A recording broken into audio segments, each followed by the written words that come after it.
It's the Real Estate Podcast, brought to you by ANZ Home Loans for financial well-beings. And welcome to another episode of the Real Estate Breakfast, available on iHeartRadio every morning and also on Spotify and Apple and wherever you get your podcast from.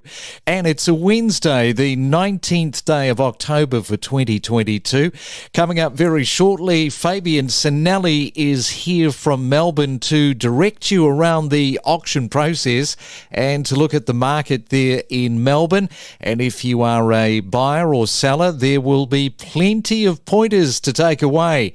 I see that Noosa is once again celebrating, not because of its strong market growth this time, but rather because it took out the Queensland House of the Year at the 2022 Master Builders Housing and Construction Awards. And the home that won it is an absolute stunning looking design. And congratulations to Braden Constructions, and the property was designed by Chris Clout. It has a very modern Thai feel about it, and check that out if you get a moment today. All right, if you're celebrating your birthday for the 19th of October, you are celebrating your birthday with Evander Holyfield, the man that got his ear chewed off by Mike Tyson.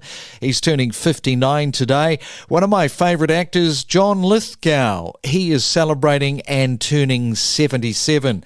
If you are celebrating your birthday, many happy returns. Have a good one. We talk with leading property commentators with analysis, predictions, forecasts, and what's trending every morning from 6:30. It's the Main Centre Forecast with PRD, selling smarter every day. All right, let's have a look at your weather around Australia. In Sydney today, expecting a possible shower. They're not saying when, but expect a high of 23 degrees. In Melbourne, sunny skies, 22 is your forecast high. In Brisbane, expecting showers to increase with a high of 23.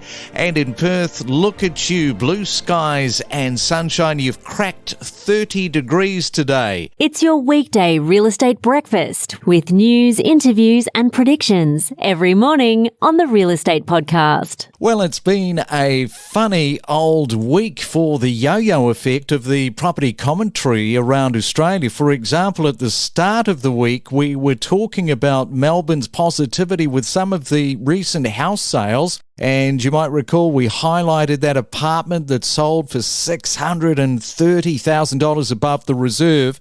And then a couple of days later, we were talking about Domains reporting the pressure on sellers to drop their price expectations, which is taking a bit of a hit, with new data revealing that Brisbane, Darwin, Perth, Melbourne and Sydney homeowners are discounting their asking prices at rates not seen since 2019. And then the report mentioned that in Melbourne, it's buyers in Stonington East that are most likely to get a discount.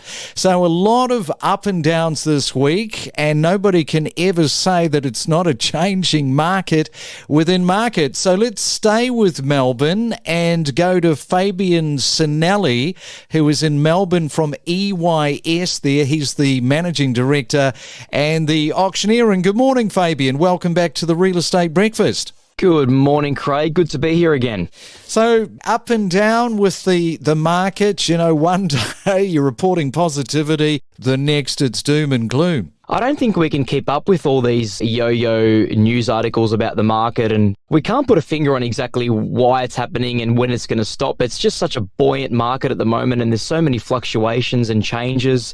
And I think it's obviously got to do with what's happening with the RBA, but given the fact that they haven't gone aggressive with the last rate rise at 25 basis points, I think now we're starting to see a surge in clearance rates, and hopefully we're going to see that carry into the tail end of the year. And when I was talking to the agent involved with that 630,000 apartment sale that was over the reserve, it's a good example of just how the auction process works, because if you had a private treaty on that, you would never have got the sort of money involved in that case. So I guess the question here is, are agents still having a little bit of a challenge of selling the auction method over the private sale? Well, firstly, I'm going to use that case study from now on for the rest of my career about that apartment selling so much above reserve and explain to my sellers and agents that you can't get that from a private sale, and I would like them to challenge me otherwise.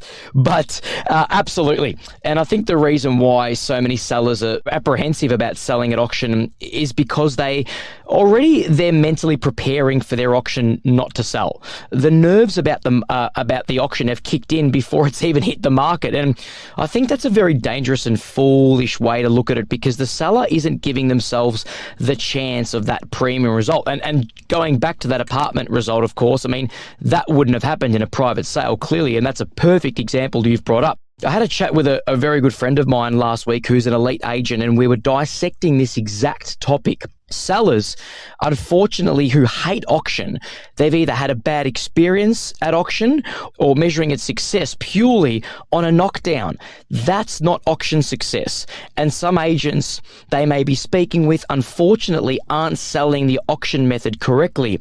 They're more concerned about losing the listing than trying to pitch something to the vendors that they aren't on board with. Yeah, that's so true. And you're dealing with a lot of these agents in your business, and that in itself requires a lot of negotiations all year round. No doubt you are discussing with agents how to close more business. So what can an agent do to close a deal around an auction more effectively? Well, they need to explain to their vendors that the auction gives the seller 3 opportunities to sell: before, at, and after the auction. A private sale, as you know, only gives you 1 chance. Now, I know for a fact, because I survey agents weekly, they fail to mention this exact point about the 3 versus 1 method of rule. The process of the auction gets the best outcome, not necessarily the knockdown. It can even force a buyer to make an auction-stopping offer prior. Should it pass in, the highest bidder is already highly emotional and is prepared then and there to buy it. Getting them up is easier than not. And with post-auction negotiations, Craig, creating urgency that it goes back to the underbidders can start a silent bidding frenzy. On top of this, agents aren't showing their sellers the private sale versus auction clearance rate comparison. This agent that I had lunch with specifically shows his sellers their office auction clearance rates versus private sale clearance rates within a time frame of 30 days, and it was 85% versus 40% in favor of auction. Now, which clearance rate spectrum do you want your home to be in, Mr. and Mrs. Seller? And that's how he closes more auction business. Yeah, right. Okay. And so here we are in October. It's the 19th day. Since we are talking about the agents, are there any problems the agents are facing at this moment in time with their buyers at auctions? Well, unfortunately, buyers are still being picky and trying to time the market because it's going through that correction currently. It's like buyers can sense a near opportunity to strike. Now, in a market of uncertainty, which we're in, there's apprehension from buyers because they think that prices could continue to drop, when in reality, if that is the way buyers are thinking, then staying committed to the auction could actually give you the best chance to buy. If that's their logic, there will be fewer bidders, no?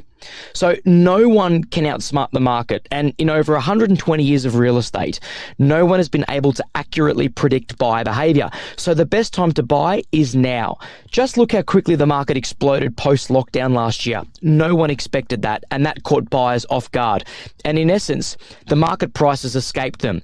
If you're ready to buy, just buy, and the growth of the property will take care of itself. Exactly. And when a vendor has an auction in motion, often an agent can present a pre-auction offer. And I thought that you're probably the perfect person to ask this to, Fabian. And that is, when is the right time to take a pre-auction offer? Never. No, I mean, I think there are definitely some instances and circumstances where it needs to be highly considered. Now, there could be instances where it's just too hard to pass up, but it's important to note that this decision needs to be purely on the vendor. They need to be comfortable with their decision, and remember, as an agent and myself as an auctioneer, we are not their financial advisor. Only the vendor knows what's best for them in that sense.